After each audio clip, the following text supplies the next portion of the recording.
अंत पाहू नका. अण्णा हजारेंचा सोनम वांगचुक यांच्या आंदोलनाला पाठिंबा, सरकारला थेट इशारा. अंत पाहू नका. अण्णा हजारेंचा सोनम वांगचुक यांच्या आंदोलनाला पाठिंबा, सरकारला थेट इशारा. दिल्लीमधील सोनम वांगचुक यांनी कॉक्रोच जनता पार्टीच्या आंदोलनाला दिवसेंदिवस पाठिंबा वाढतो आहे. नीट परीक्षेत झालेल्या घोटाळ्याविरोधात त्यांनी आंदोलन पुकारलेलं आहे. वांगचुक यांच्यासोबत अन्य काही विद्यार्थी देखील आंदोलनाला बसलेले आहेत. सध्या राजधानी दिल्लीमध्ये जंतर मंतरच्या मैदानावर मोठं आंदोलन सुरू आहे.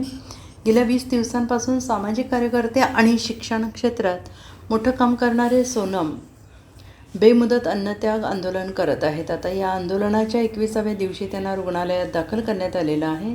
पोलिसांनी बळाचा वापर करून आमचे आंदोलन दडपण्याचा प्रयत्न केला आहे, असा दावा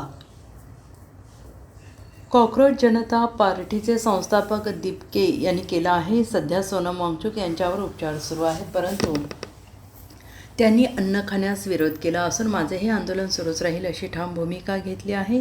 या आंदोलनाची चर्चा आता देशभरात होते आहे. अनेक सिने अभिनेते अभिनेत्रींनी वांगचुक यांच्या आंदोलनाला पाठिंबा दिला आहे. दुसरीकडे काही राजकीय नेते मंडळी देखील सोनम वांगचुक यांची भेट घेऊन आलेले आहेत. आणि या सर्व घडामोडी घडत असताना ज्येष्ठ समाजसेवक अण्णा हजारे यांनी आंदोलनावर आपली भूमिका मांडली आहे आणि त्यांनी आंदोलनाला पाठिंबा दिलेला आहे. जनलोकपाल विधेयक लागू करण्यासाठी, तसेच यासाठी अण्णा हजारे यांनी 2011 साली मोठे आंदोलन उभे केलं होतं. त्यांच्या या आंदोलनामुळे संपूर्ण देश ढवळून निघाला होता. त्यानंतरच्या लोकसभा निवडणुकीत सत्ताधारी काँग्रेसचा पराभव झाला. आजही अण्णा हजारे यांची भूमिकेला तेवढंच महत्त्व आहे. त्यांनी सोनम वांगचुक यांच्या आंदोलनावर प्रतिक्रिया दिली आहे.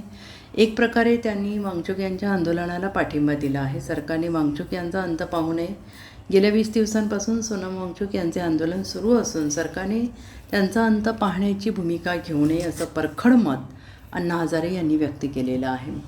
हे उपोषणावर बसले आज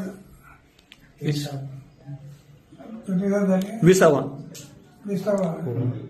20 दिवस होत आले. आता सरकारने आधी त्यांना अंत पाहू नये. हो ना काय म्हणायचं म्हणा, पण चर्चा करायला काय हरकत नाही.